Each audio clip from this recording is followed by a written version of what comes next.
Sebanyak 15 rumah di Menteng, Jakarta Pusat terbakar Jumat siang. Berdasarkan catatan Suku Dinas Penanggulangan Kebakaran dan Penyelamatan Jakarta Pusat, kebakaran tidak menimbulkan korban jiwa.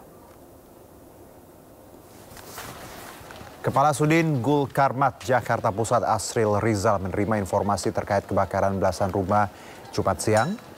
Tim Damkar kemudian mulai melokalisir titik api dan berhasil mendinginkan lokasi kebakaran. Meski tidak menimbulkan korban jiwa, satu warga pingsan akibat kebakaran. Asril menduga kebakaran terjadi karena hubungan pendek arus listrik.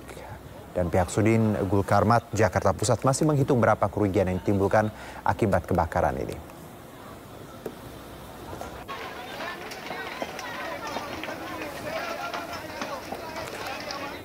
Kapolri Jenderal Polisi Listio Sigit Prabowo meninjau posko terpadu Operasi Lilin 2024 di Bandara Internasional Igusti Ngurah Rai Bali. Kunjungan ini bertujuan memastikan kesiapan personel gabungan dalam rangka pengamanan perayaan Natal 2024 dan Tahun Baru 2025, terutama di kawasan bandara yang menjadi salah satu pintu gerbang utama wisatawan domestik dan mancanegara. Dalam kunjungannya, Kapolri meninjau langsung fasilitas posko terpadu dan berdialog dengan petugas gabungan dari Polri, TNI, dan berbagai instansi. Posko ini difungsikan untuk memantau arus penumpang, memberikan layanan informasi dan menangani situasi darurat yang mungkin terjadi selama libur akhir tahun. Kapolri juga menekankan pentingnya sinergi antar instansi dalam menjalankan Operasi Lilin 2024. Selain pengamanan fisik, yang meminta seluruh personil memberikan pelayanan prima kepada masyarakat, termasuk membantu wisatawan yang membutuhkan informasi atau bantuan darurat. Jenderal Listio mengingatkan personil di lapangan untuk tetap waspada terhadap potensi gangguan keamanan seperti ancaman terorisme dan kepadatan arus penumpang. Kapolri juga meminta adanya antisipasi terkait cuaca ekstrim yang dapat mempengaruhi jadwal penerbangan. Kapolri juga menyorot pentingnya menjaga stabilitas di kawasan Bali sebagai destinasi wisata internasional. Menurutnya, libur Natal dan Tahun Baru dapat memberikan dampak positif bagi perputaran ekonomi lokal.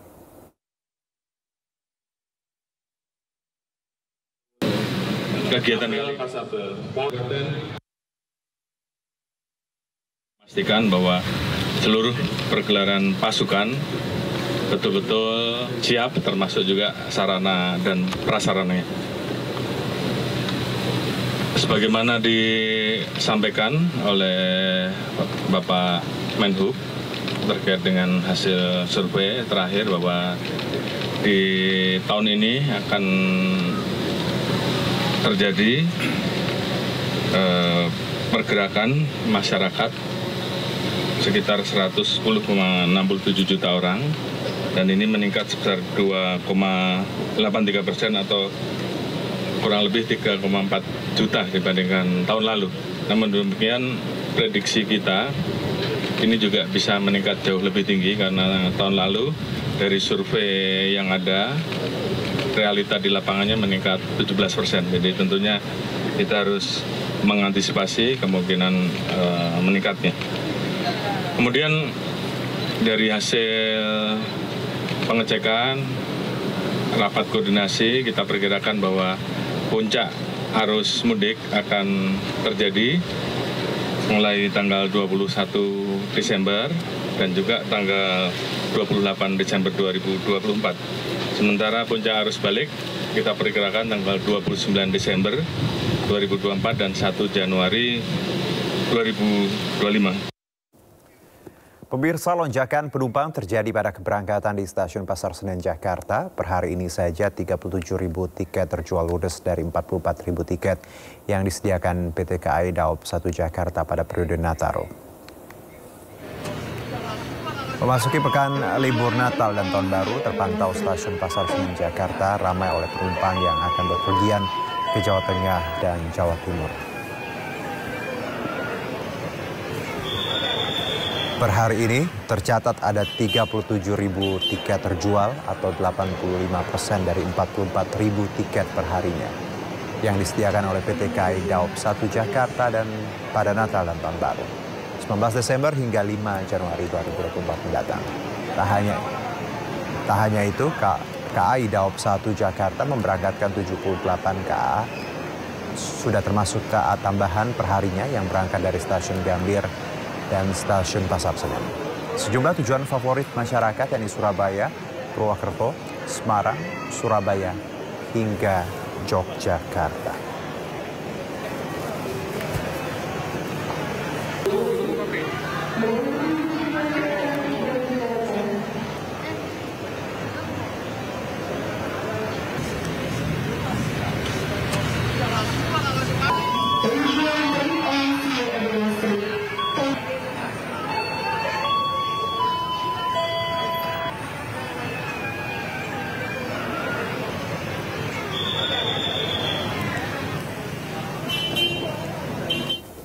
Dan untuk memantau situasi terkini di Stasiun Senen Jakarta, kita sudah tersambung dengan rekan Muhammad Zulhilmi langsung dari Stasiun Senen. Hilmi, silakan dengan laporan Anda sore ini.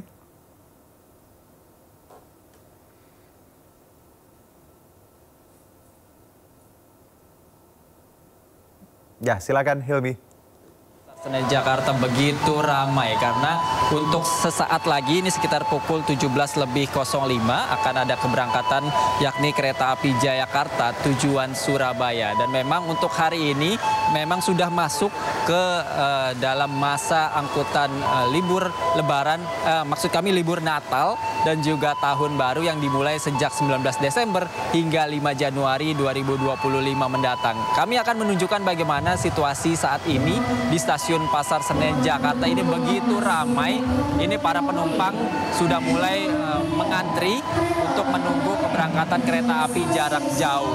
Dan memang untuk masa angkutan Natal dan juga Tahun Baru ini sejumlah destinasi wisata ataupun tujuan favorit dari para penumpang pengguna kereta api jarak jauh ini ada berbagai daerah, mulai dari Surabaya, kemudian Yogyakarta dan juga Semarang. Dan PT KAI atau PT Kereta Api Indonesia Daop 1 ini telah mengumumkan penjualan tiket kereta api jarak jauh untuk masa angkutan Natal dan juga Tahun Baru yang dimulai pada 19 Desember hingga 5 Januari 2024. Bahkan untuk saat ini saja Juno dan juga pemirsa sudah terjual lebih dari 37.000 tiket atau 85% dari total tiket yang dijual, yakni sekitar 44.000. Dan untuk mengetahui seperti apa dan juga tanggapan dari para calon penumpang kereta api ini, mengapa mereka menggunakan moda transportasi kereta api jarak jauh, kita akan coba berbincang dengan salah satu penumpang di sini. Kita akan bertanya. Selamat sore Ibu, dengan Ibu siapa? Yuli. Ibu Yuli. Ibu Yuli kalau boleh tahu ini akan menggunakan kereta api, tujuannya kemana dan dengan siapa aja nih? Ke Surabaya sama Ibu. Iya, Ibu dua.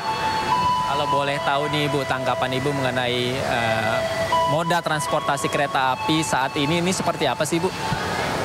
Ya enak-enak aja sih, cepat juga, tepat waktu. Udah itu aja. Kalau dari Ibu Yuli dan keluarga sendiri kenapa nih memilih menggunakan kereta api untuk berlibur atau menuju ke Surabaya? Soalnya kan Ibu udah tua ya, kalau naik bis turun naik susah. Jadi naik kereta aja lebih enak, lebih nyaman. Biasanya naik mobil pribadi. Biasanya naik mobil tapi karena cuma berdua aja. Oh, karena berdua. Biasanya sama adek bawa mobil. Di jalan duluan. Di jalan duluan. Oke, kalau menurut Ibu nih, dalam pembelian tiket ataupun ketersediaan tiket pada masa Natal dan juga Tahun Baru ini sulit nggak sih Bu? Ya ini udah nggak kebagian sih, seharusnya kan satu bangku, ini nggak misah bangkunya. Bisa, tapi cuman beda jalan. Iya. Untuk harganya sendiri ada kenaikan nggak sih Bu? Enggak sih, biasa aja. Kalau Ibu kan lansia jadi dikurangin 20%. Terakhir nih Ibu, untuk harapan Ibu untuk perjalanan nanti menuju ke Surabaya apa nih? Ya enak aja, nggak ada kendala, terus sampai waktunya tepat sana gitu. Terima kasih banyak Ibu Yuli, semoga selamat sampai tujuan. Ya, Juno dan juga pemirsa, memang untuk masa angkutan Natal dan juga Tahun Baru ini PT KAI menyediakan sebanyak 78 perjalanan kereta api jarak jauh setiap harinya sejak 19 Desember hingga 5 Januari 2024. Tentu Januari 2025 maksud kami. Tentu kita akan berharap dalam masa angkutan Natal dan juga Tahun Baru ini dapat berjalan dengan baik sehingga dapat terjalin begitu silaturahmi bagi para penumpang yang menggunakan kereta api. Demikian Juno dan juga pemirsa, kami kembalikan studio. Terima kasih Hilmi untuk laporan Anda. Selamat bertugas kembali. Kepadatan penumpang jelang libur Natal dan Tahun Baru mulai terjadi di Bandara Internasional Yogyakarta, Kulon Progo. Sejumlah warga memilih berpergian lebih awal karena sejumlah alasan. Kepadatan penumpang jelang libur Nataru juga terlihat di Bandara Internasional Yogyakarta, Kulon Progo. Warga memilih mudik lebih awal guna menghindari penumpukan penumpang, terlebih harga tiket lebih murah dibandingkan dengan puncak arus mudik. Peningkatan jumlah penumpang di Bandara Internasional Yogyakarta cukup signifikan, yaitu mencapai 14.000 penumpang. Sementara di hari biasa hanya 12.500 penumpang. Saya dapatnya dari 1 juta, 1,3 juta. Kalau saya dapat harga tiket. Itu harganya lebih tinggi atau lebih turun?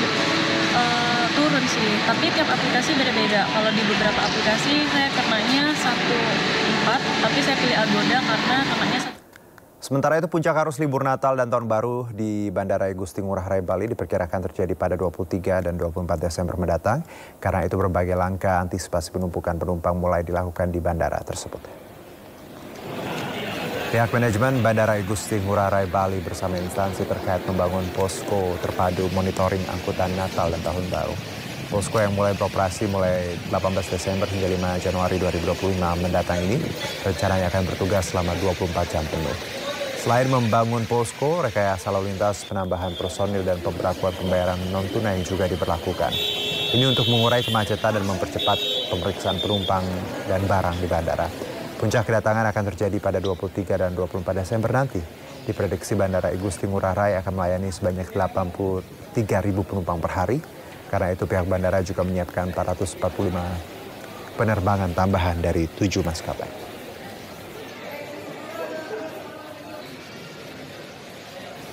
Kembali bersama kami, pemirsa, seorang mahasiswa ditangkap usai mengedarkan uang palsu dengan modus berbelanja di kios warga.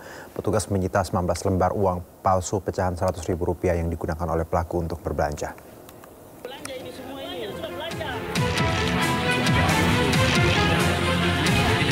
Inilah detik-detik penangkapan pelaku pengedar uang palsu di Desa Ambololi, Kabupaten Konawe Selatan, Sulawesi Tenggara.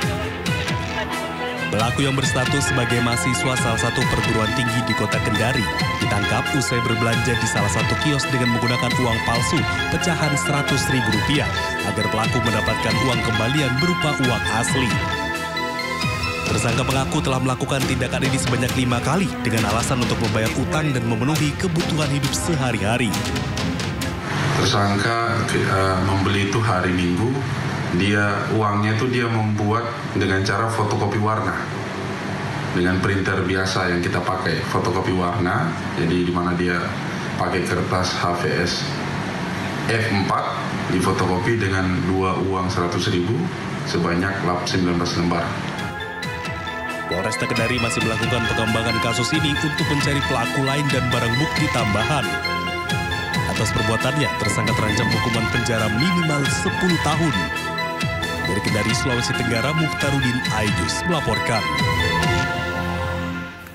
Pemirsa, sindikat uang palsu di Lembaga Pendidikan Tinggi UIN Alauddin Makassar memproduksi uang palsu hingga miliaran rupiah dan cetak SBN hingga ratusan triliun rupiah. Dari 17 tersangka, 2 orang merupakan pegawai bank dan 2 lainnya staf perpustakaan UIN Alauddin Makassar.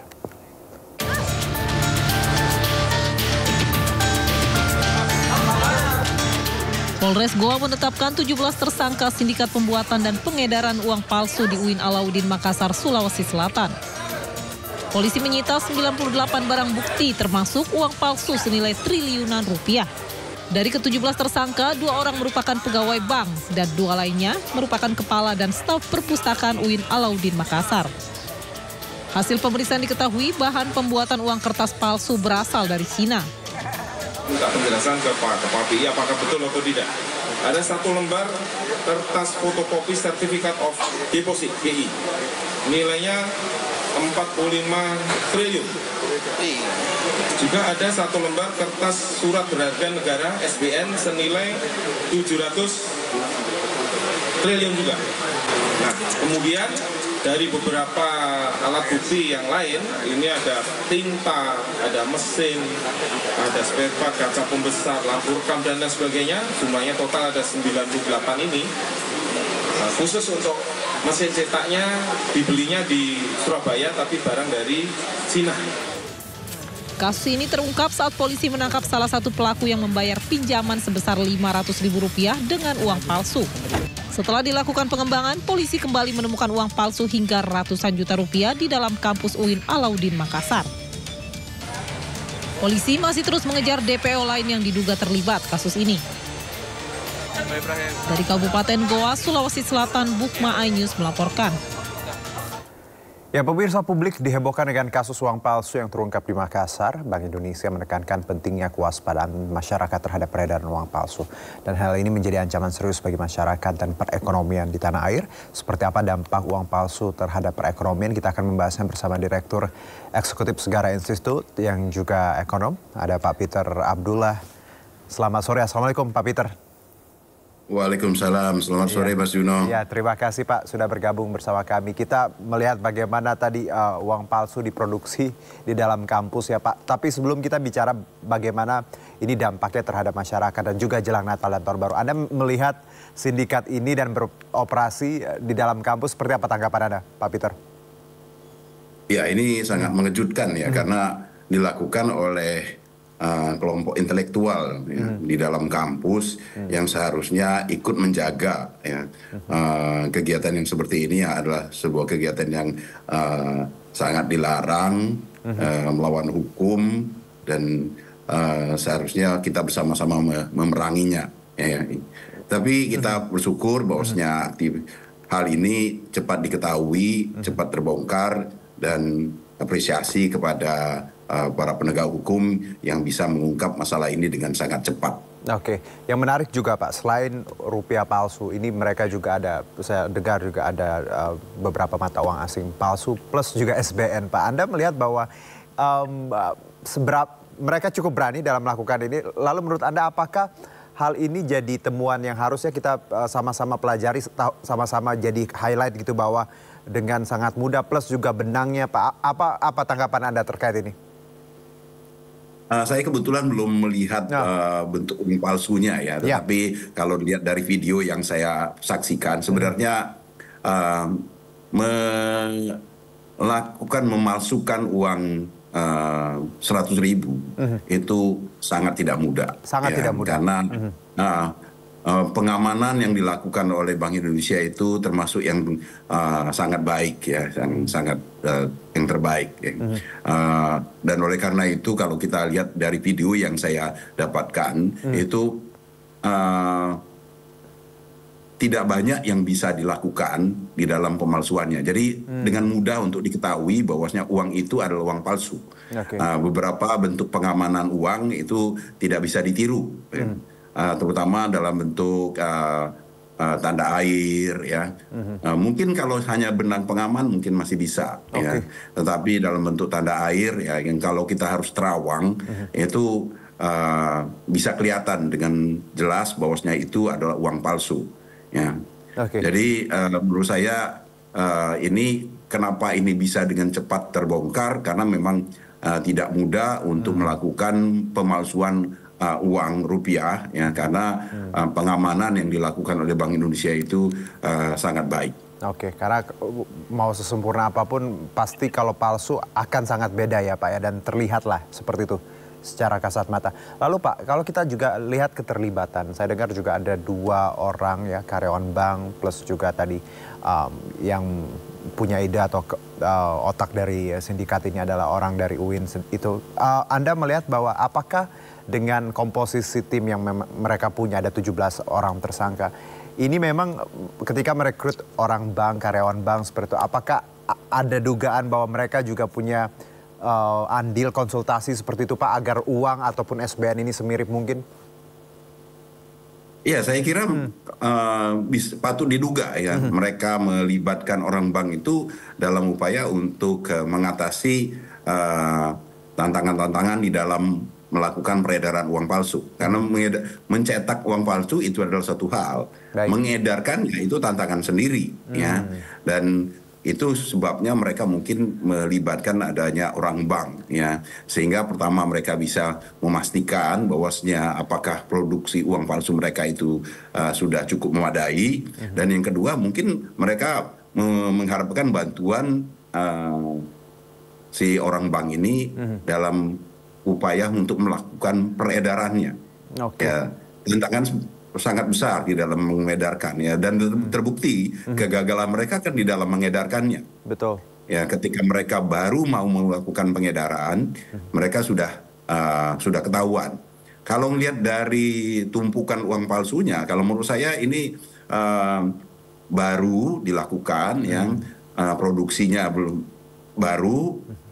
belum sempat diedarkan, itu sudah ketahuan.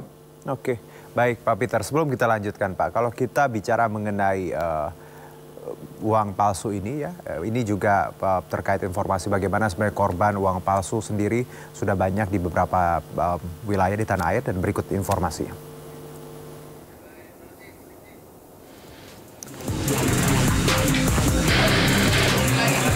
Polisi terus menyelidiki sindikat peredaran uang palsu yang diproduksi di kampus UIN Alauddin Makassar.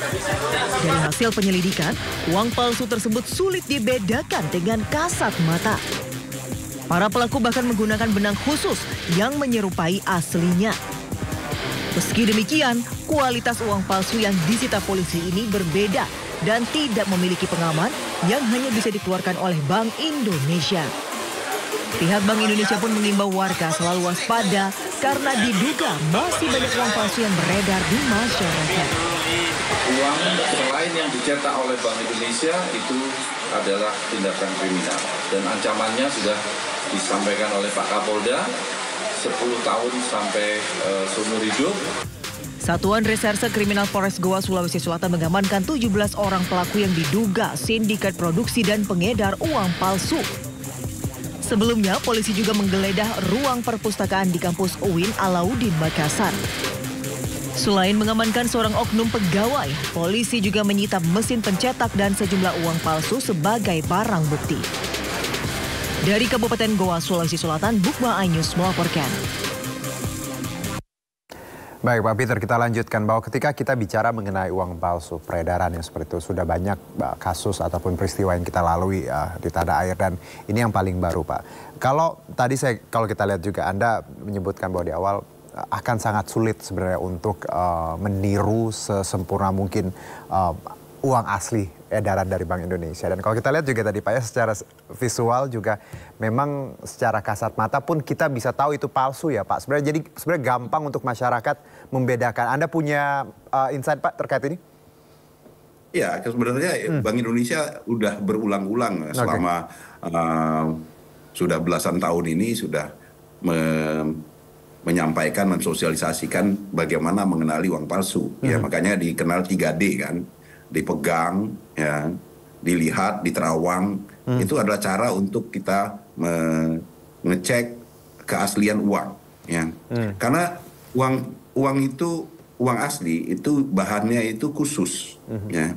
Jadi dari kita memegang saja kita sudah tahu kalau itu uang asli atau bukan. Karena bahan uang kertasnya itu hanya diproduksi tertentu.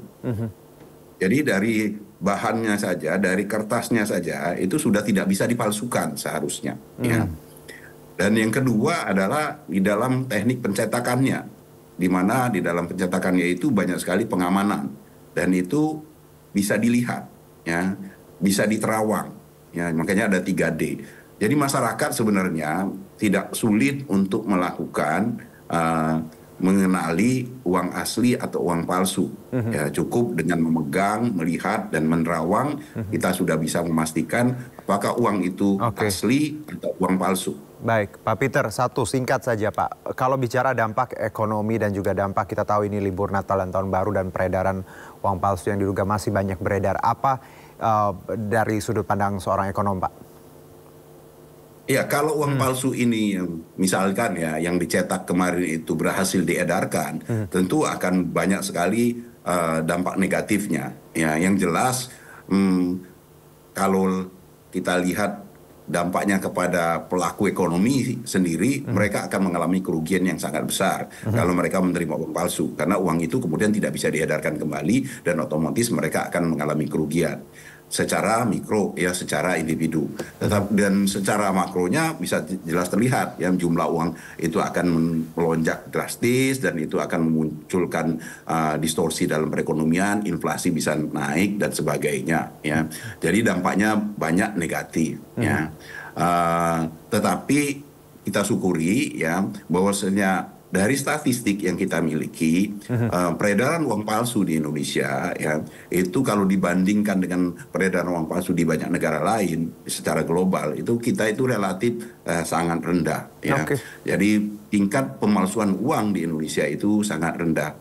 Walaupun tadi ini ada kasus yang menunjukkan pencetakannya uangnya luar biasa besar. Tapi ini yang saya sampaikan tadi kan dengan cepat mudah diketahui, terbongkar, dan saya kira belum diedarkan. Baik Pak Peter, terima kasih banyak Pak atas waktunya sore ini ya. Nanti kita lihat bagaimana perkembangan kasus ini dan kita sama-sama belajar tadi, tidak sebenarnya sangat gampang untuk melihat uang palsu dan asli tadi. Jadi intinya harus waspada ya Pak ya, dan tetap tadi banyak belajar dan literasi. Terima kasih Pak Peter atas waktunya. Selamat beraktivitas kembali Pak. Kembali bersama kami pemirsa, Presiden Prabowo Subianto menghadiri KTT D8 yang digelar di Kairo, Mesir. Dalam pidatonya Prabowo mengajak negara-negara D8 untuk mengesampingkan perbedaan dan bersatu membela Palestina.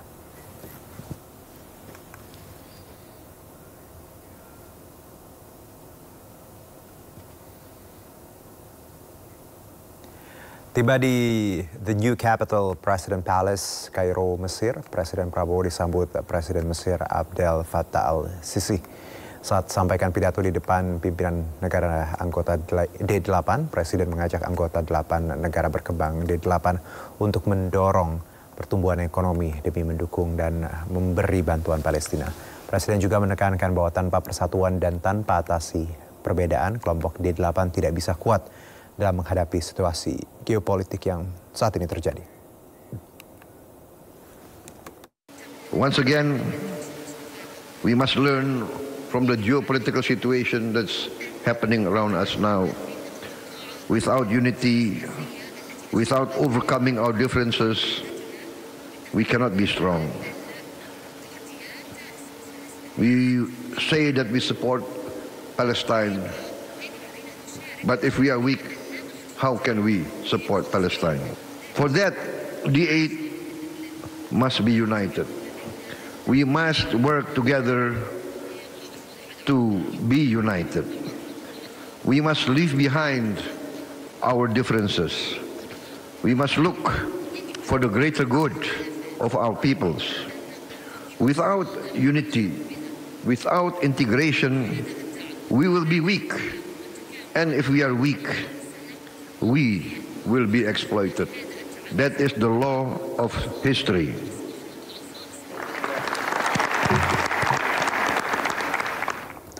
Presiden Prabowo Subianto mengunjungi mahasiswa Indonesia di Universitas Al-Azhar. Dalam kunjungan kenegaraannya di Kairo, Mesir, sambutan hangat diberikan mahasiswa hingga meninggalkan kesan seperti dikunjungi orang tua sendiri.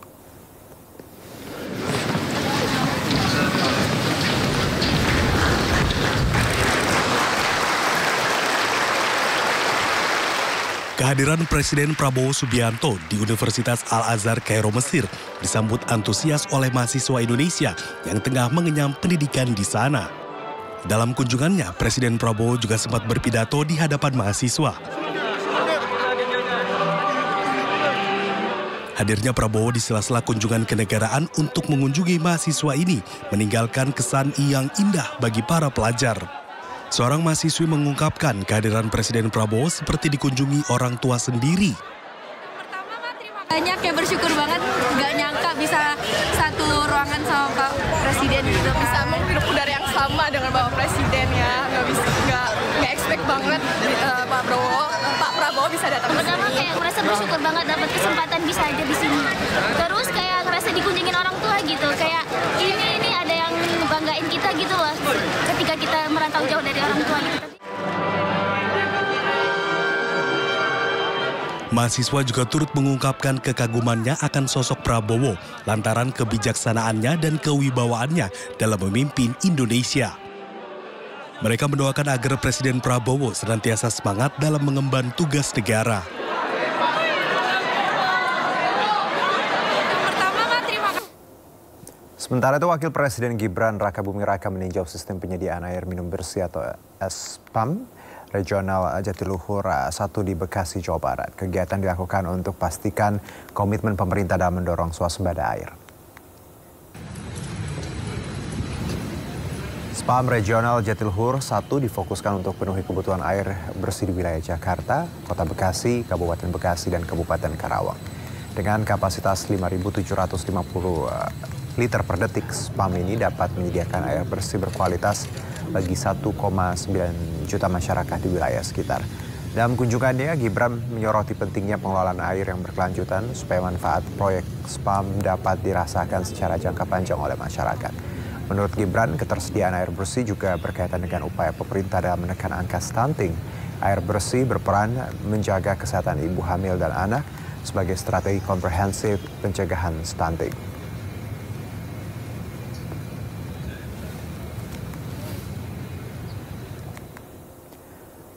Pemirsa, pasca kisru dualisme kepengurusan Palang Merah Indonesia, pemerintah melalui Menteri Hukum memutuskan hanya mengakui satu kepengurusan PMI di bawah kepemimpinan Yusuf Kala. Usai kisru perebutan kursi Ketua PMI 2024-2029, petahana Ketua Umum PMI Yusuf Kala menyebut tindakan Agung Laksono menggelar musyawarah nasional atau Munas tandingan merupakan tindakan ilegal. Pemerintah melalui Menteri Hukum memediasi dualisme kepengurusan PMI, di mana berdasarkan ADART, pemerintah hanya mengakui satu organisasi PMI di bawah kepemimpinan Yusuf Kala. Kami telah menyerahkan balasan surat yang diajukan oleh pengurus Palang Merah Indonesia di bawah kepemimpinan Bapak Haji Yusuf Kala, dan sekaligus kami memberi jawaban bahwa pemerintah melalui Kementerian Hukum telah menerbitkan balasan surat yang pada intinya sesuai, dan setelah kami melakukan kajian berdasarkan anggaran dasar dan anggaran rumah tangga dari Palang Merah Indonesia, maka Kementerian Hukum memberi pengakuan atas anggaran dasar dan anggaran rumah tangga sekaligus pengurus baru Palang Merah Indonesia di bawah kepemimpinan Bapak Haji Muhammad.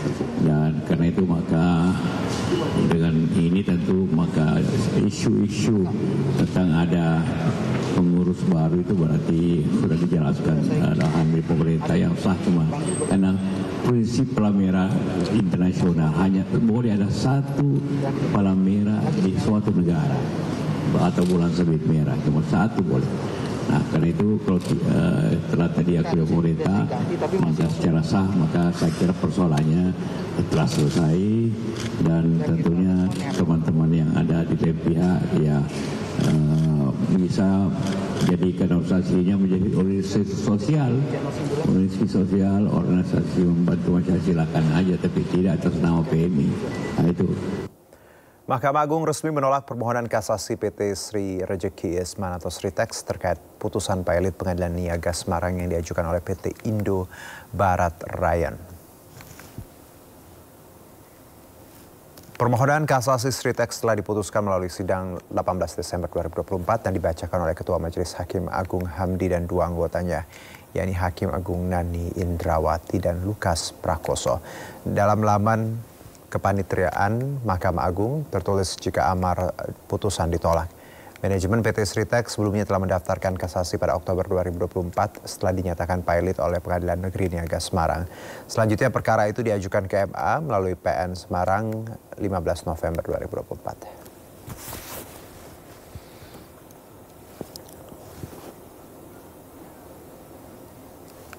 Manajemen PT Sri Rejeki Isman Tbk atau Sritex menyatakan akan mengajukan peninjauan kembali atas putusan Mahkamah Agung yang telah menolak kasasi yang diajukan oleh Sritex. Manajemen perseroan juga berharap pemerintah dapat memberi dukungan kepada Sritex untuk tetap melanjutkan usaha. Manajemen emiten tekstil PT Sri Rejeki Isman Tbk atau Sritex menyatakan menerima putusan Mahkamah Agung yang menolak kasasi yang diajukan. Meski demikian, salah satu perusahaan tekstil terbesar di Indonesia itu juga menyatakan akan mengajukan peninjauan kembali atau PK atas putusan tersebut. Direktur Utama Sritex Iwan Kurniawan Lukminto dalam keterangannya menjelaskan, rencana pengajuan PK tersebut diambil setelah manajemen Perseroan melakukan konsolidasi internal untuk menanggapi putusan Mahkamah Agung. Iwan menyebut upaya hukum melalui peninjauan kembali dilakukan agar Sritex dapat tetap menjaga keberlangsungan usaha. Upaya tersebut juga dilakukan dengan mempertimbangkan banyaknya karyawan yang bekerja di pabrik tekstil Sritex. Iwan menegaskan Perseroan tetap berkomitmen untuk terus menyediakan lapangan kerja untuk 50.000 karyawan yang saat ini masih bekerja di pabrik Sritex. Sritex pun mengaku telah berupaya maksimal agar terus menjalankan usaha selama kasasi di MA masih berlangsung. Iwan pun menegaskan mereka juga tidak melakukan pemutusan hubungan kerja sepanjang proses hukum berjalan. Manajemen Sritex pun berharap pemerintah dapat memberi dukungan kepada PT Sritex agar tetap dapat melanjutkan usaha.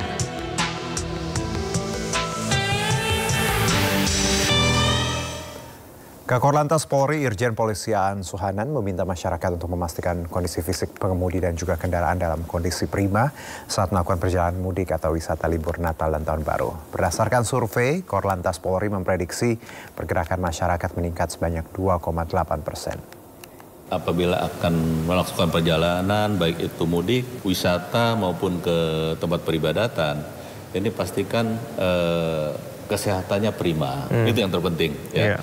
Kalau tidak sehat, jangan mengendara. Artinya, jangan dipaksakan, jangan dipaksakan untuk mengendara. Lebih baik menggunakan angkutan umum ya, yang ada. Kemudian kendaraan juga demikian. Pastikan kendaraan ini juga prima. Karena banyak kasus yang menyatakan secara empirik, secara historis ya, kendaraan yang tidak prima, mengalami gangguan di jalan, ini akan menghambat kendaraan yang ada di belakangnya. Ya, saksikan perbincangan eksklusif one-on-one seputar pengamanan libur Natal dan Tahun Baru bersama Irjen Polisi Aan Suhanan, Kakor Lantas Polri hanya di Sindo News TV malam ini pukul 21.30. Pemirsa, kita beralih ke informasi berikutnya. Usai ramai pemecatan Jokowi dari PDIP, kini PDIP menyatakan siap melawan segala bentuk upaya mengawut-ngawut partai jelang Kongres kelima PDIP pada 2025 mendatang. Ketua DPP PDIP bidang reformasi hukum nasional Roni Talapesi bahkan meminta aparat hukum segera mengambil tindakan terkait adanya dugaan menghasut keabsahan kepemimpinan Megawati Soekarno Putri.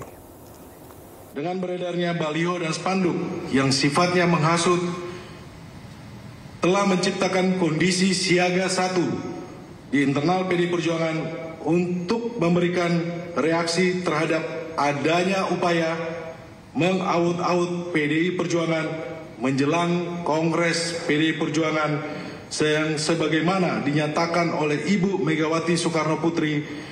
Kami meminta kepada aparat penegak hukum kepolisian untuk dapat menertibkan hukum agar berkeadilan untuk menjaga stabilitas politik nasional. Ya, pemirsa, Timnas Indonesia membutuhkan kemenangan dari Filipina demi memastikan tiket 4 besar Asian Cup 2024.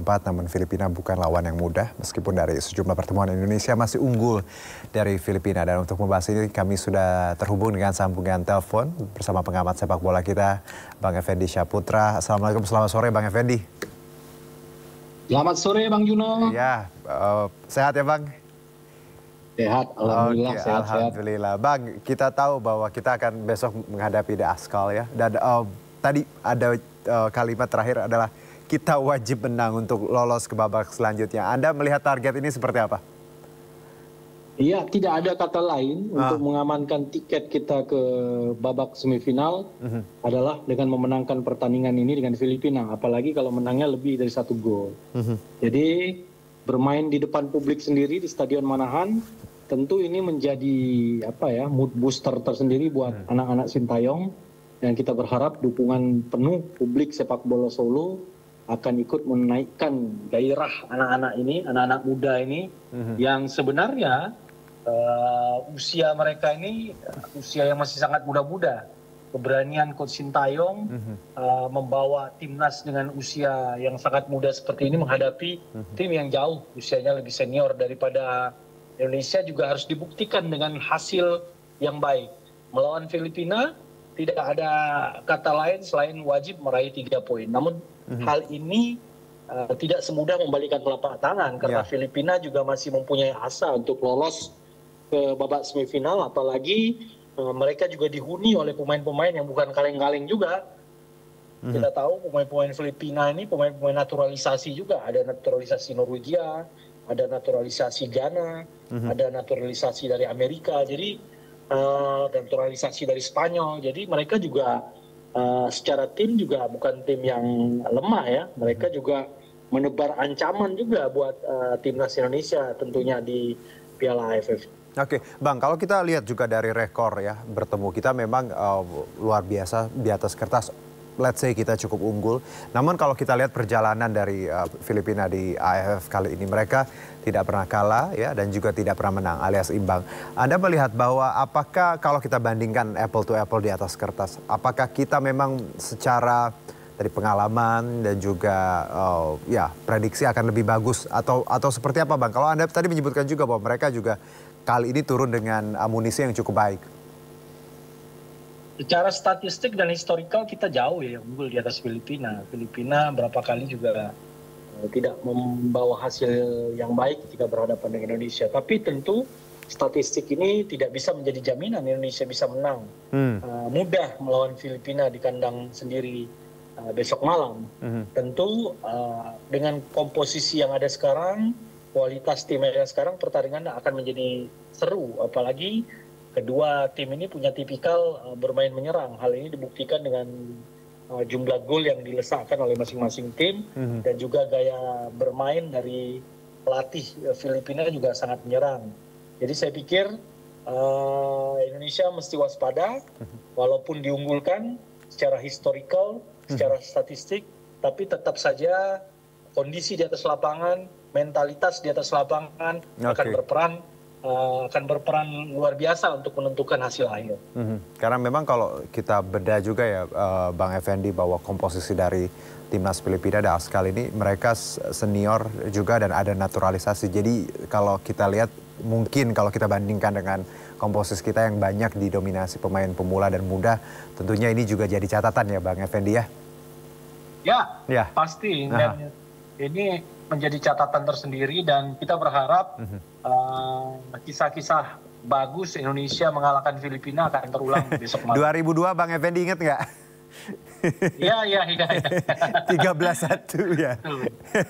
Itu kemenangan. Ya, kita pernah membanjiri gawang Filipina dan itu menjadi kenangan yang cukup indah. Baik, itu kemenangan terbesar sepanjang sejarah timnas 13-1. Tapi ya, lagi-lagi kita tidak boleh besar kepala. Tapi Bang Effendi, sebelum kita lanjutkan, kalau kita bicara rekor pertemuan Indonesia dan Filipina, timnas mendominasi kemenangan. Namun sepak bola Filipina terus berkembang dan harus diwaspadai oleh anak asuh Sinteyong.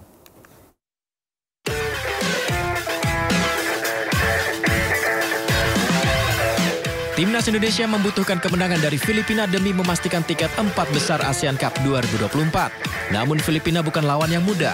Meskipun dari sejumlah pertemuan, Indonesia masih unggul dari Filipina. Dari 29 pertemuan di semua ajang, Indonesia mendominasi kemenangan dengan 24 kali menang, 4 imbang dan hanya 1 kali kekalahan. Yang paling diingat adalah saat Indonesia menang besar 13-1 di Piala AFF 2002 dari Filipina. Indonesia tampil luar biasa, mencetak 7 gol di babak pertama dan 6 gol di babak kedua. Bambang Pamungkas dan Zainal Arif menjadi bintang dengan masing-masing mencetak 4 gol. Namun sepak bola Filipina terus berkembang. Timnas sempat kesulitan di Piala AFF 2018 di mana pertandingan berakhir imbang 0-0.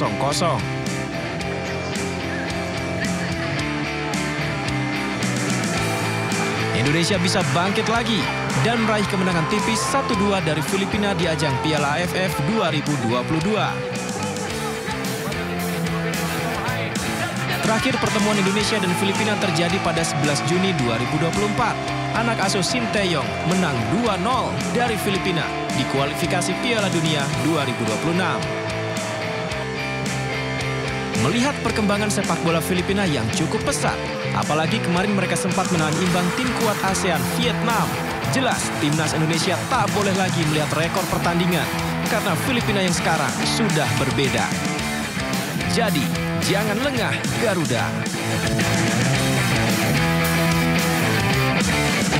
네, 뭐 부담이 없다면 거짓말이겠지만 우리 지금 현재 제가 판단할 때 우리 어린 선수들이 상대 국가의 성인 대표팀하고 경기는 상당히 잘해주고 있다 생각하고 있습니다. 물론 부족한 점은 분명히 있지만 그거는 뭐 앞으로 1년의 시간이 남아있기 때문에 차차 많이 고쳐 나갈 수 있는 부분이고 우리 선수들이 내일 또 필리핀 성인 대표팀하고 경기에 이겼을 때 앞으로의 우리 선수들이 자신감 그런 bubunya 우리 또 인도네시아의 어린 축구 선수들이 그런 부분에서 상당히 발전할 수 있는 부분이.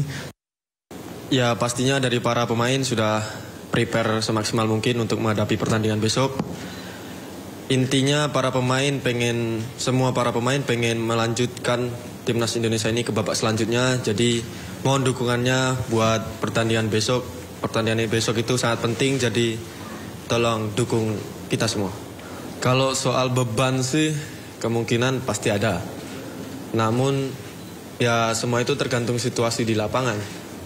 Kita bakal bisa cetak gol lewat set piece atau lewat gameplay, itu tetap gol. Jadi mau lewat open play, mau lewat set piece itu tetap gol. Ya kalau itu bisa bikin kita menang, kenapa enggak gitu kan. Ya berharapnya lawan Filipina kita bisa cetak gol lewat open play seperti yang Mas bilang dan kita bisa raih kemenangan maksimal. Baik, Bang Effendi, kalau kita lihat beberapa pemain, kita dengar bahwa Rivaldo Pakpahan katanya cedera, juga Marcelino yang sempat mendapat kartu merah, apakah mungkin juga nanti akan diturunkan di laga melawan Filipina? Anda melihat bahwa ya desas-desus ini seperti apa tanggapan Anda? Ya kalau Rivaldo memang info terakhir dia cedera, tapi kalau Marcelino mungkin dia akan comeback di pertandingan besok dan tentu ini menjadi amunisi yang cukup bagus buat timnas Indonesia. Bagaimanapun Marcelino adalah salah satu pemain terbaik timnas Indonesia saat ini di senior ya. Jadi saya pikir kehadiran Marcelino, apalagi nanti ada Rafael Struijk, paling tidak ini akan sangat menarik melihat serangan-serangan, variasi serangan yang dibangun oleh pemain-pemain ini. Apalagi saya lihat Ferrari juga akan main. Ini akan menjamin pertahanan kita akan lebih baik tentunya. Dan di sektor kiper juga Cahya cukup baik ya. Jadi mudah-mudahan besok semua motivasi memang tidak bisa main aman seri atau apa. Memang harus wajib 3 poin, wajib menang untuk memastikan kita lolos ke babak berikutnya. Pun demikian Filipina, saya melihat ada 4 pemain yang patut diwaspadai ini. Yaitu John Martin Christiansen, ini pemain naturalisasi yang baru dinaturalisasi, mantan pemain timnas junior Norwegia, ini juga harus sangat diwaspadai. Duet dia dengan Sandro Reyes juga akan berbahaya. Sandro Reyes ini pemain naturalisasi dari Spanyol. Mereka juga punya Paul Tobinas dan ada Zico Bailey yang bermain di Liga Amerika ya, di MLS. Ini 4 pemain ini adalah 4 pemain yang saya kira patut sangat diwaspadai pergerakannya dan mesti dikunci rapat-rapat supaya mereka tidak menciptakan peluang-peluang yang tentunya akan sangat berbahaya buat gawang Cahya nanti. Oke, Bang Effendi, kalau kita boleh sedikit rangkum dari perjalanan kita di AFF, Myanmar, Laos, lalu Vietnam dan Filipina. Kita tentu tahu bahwa semangat kita tadi regenerasi itu kenapa tim kita komposisinya semua banyak anak muda, anak-anak yang memang yang memerlukan banyak pengalaman dan tentunya pengalaman dan juga panggung seperti itu. Dari beberapa pertandingan terakhir, apa yang menurut Anda yang harus diambil oleh Sintayong agar beberapa kesalahan tidak terulangi? Karena ketika kita optimis ternyata tidak terlalu baik, tapi ketika kita juga tidak banyak berharap ternyata juga cukup baik. Menurut Anda apa yang harus diperbaiki? Jadi saya pikir ini sebuah risiko ya bagi Sintayong dan bagi kita penggemar sepak bola nasional ketika kita berani mempertaruhkan anak-anak muda, anak-anak umur di bawah 22 tahun untuk menjadi timnas senior dan berlaga di level Piala AFF. Yang kita hadapi, yang Indonesia hadapi adalah pemain senior beneran dalam tanda kutip ya. Jadi hal-hal yang perlu dibenahi tentu adalah inkonsistensi. Yang namanya pemain muda jarang yang konsisten. Kadang-kadang bagus, besok jelek. Hari ini main gemilang, besok mainnya underperform. Dan hal ini juga selaras dengan jadwalnya yang luar biasa padat ya. Kadang-kadang jadwal yang padat, recovery-nya kurang, ditambah dengan ini yang akan membuat inkonsistensi makin sering terjadi di lapangan.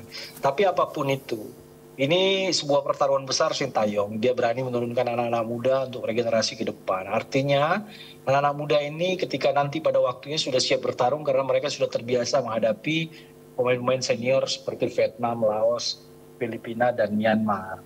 Artinya secara mentalitas ya sebenarnya ini adalah arena untuk melatih mentalitas dia. Sehingga menurut saya publik tidak perlu terlalu menekan mereka, mempush mereka. Walaupun memang kita belum pernah menjuarai Piala AFF. Dan besar harapan sekali publik sepak bola Indonesia kita bisa menjuarai AFF.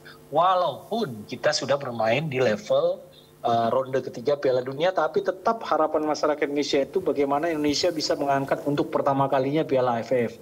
Anda bayangkan dari tahun 96 hampir 30 tahun turnamen ini digelar, kita sama sekali belum pernah menjuaranya.